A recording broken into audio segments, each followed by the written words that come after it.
Can Ferrari reverse a season without victories in one of the most demanding circuits in the calendar? Or Singapore will only be used to show the limits of your SF25 car? Ferrari has reached this point of the 2025 season by dragging not only a streak of bad results, but a collective feeling of dissatisfaction that has intensified with each great prize disputed.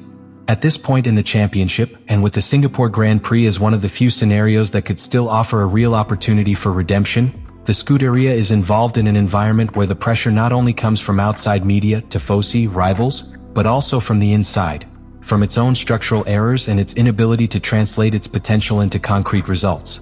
The most revealing statistics of this season is as simple as brutal. Ferrari, being one of the 4 leading teams, is the only one that has not yet achieved a victory.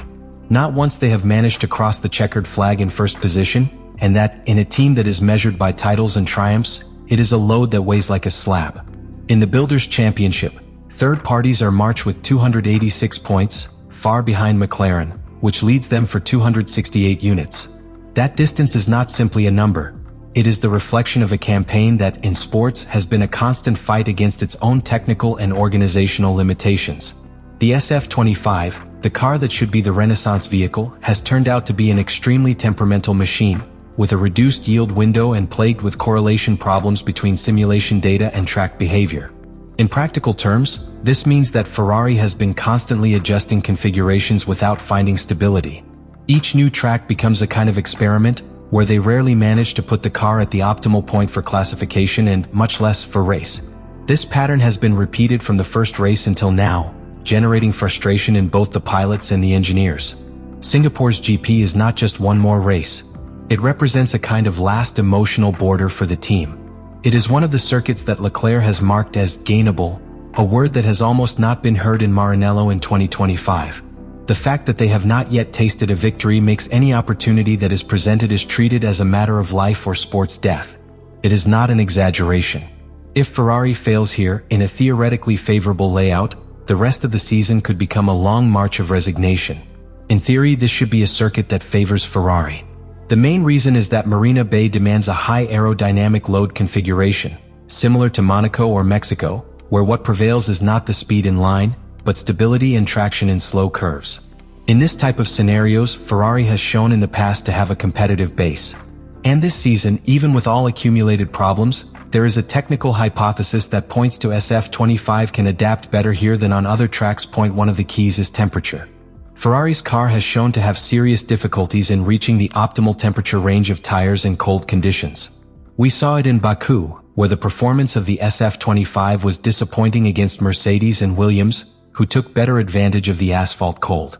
But in Singapore, that factor changes completely. With environmental temperatures that exceed 30 degrees and a track that accumulates heat throughout the day, thermal management becomes an asset more than an obstacle. Leclerc has openly mentioned it. In warm conditions, Ferrari is usually much closer to its ideal performance. And that only detail could already completely change the panorama. However, not everything plays in his favor. Singapore is also a circuit where the structural stiffness of the car and the flat background configuration are implacably put to proof. The SF25 has shown chronic fragilities in this regard. Its background tends to suffer premature wear due to a persistent problem of height management and vertical oscillations. This not only compromises aerodynamic efficiency, but directly affects the capacity of the car to absorb potholes, curbs and levels of urban asphalt level, which are common currency in Marina Bay. In such a punishing circuit with the chassis, where the suspensions are put to the limit, these weaknesses could reappear strongly. The classification will be a determining factor. In Singapore, historically, 80% of the winners have left since the first row. And this is where Ferrari faces one of his greatest dilemmas. The SF25 has not been a strong car on a return. Its tuning in classification sessions has been irregular, and its tendency to survive in medium and low-speed curves can become a nightmare in a route where precision at the entrance and exit of curve defines each hundredth. Nor does it help the car have such a narrow operational window.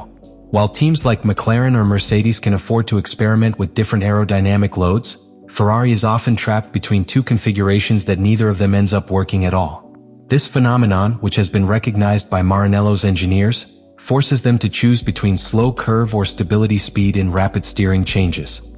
And in Marina Bay, those decisions can define not only the race, but the immediate future of the team. So, is Marina Bay the ideal stage for Ferrari?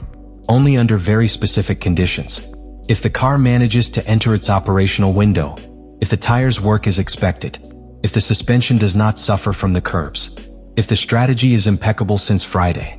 And yes, for once, everything works as it should. Because if any of those yes fails, this circuit, far from becoming a land of redemption, can be transformed into the place where the sinking of their hopes for 2025 is confirmed. Ferrari has deposited much of his ambition for redemption in Marina Bay on the shoulders of two very different figures, but equally determining, Charles Leclerc and Lewis Hamilton. Both pilots represent, at this point in the championship, not only the best tools of the team to achieve a significant result, but also the visible faces of a structure that desperately seeks to restore their credibility. What happens in Singapore will not depend solely on the machine or the decisions of the wall. It will ultimately fall in what these two men can extract from a car that has been, throughout the year, an unpredictable creature. The Singapore GP could be the ideal scenario for a new turning point.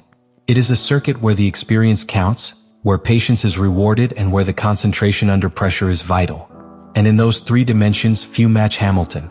Its ability to manage tires, its real-time race reading, and its precision in small spaces can turn it into a decisive factor, even if the SF25 is not the best grid car that weekend.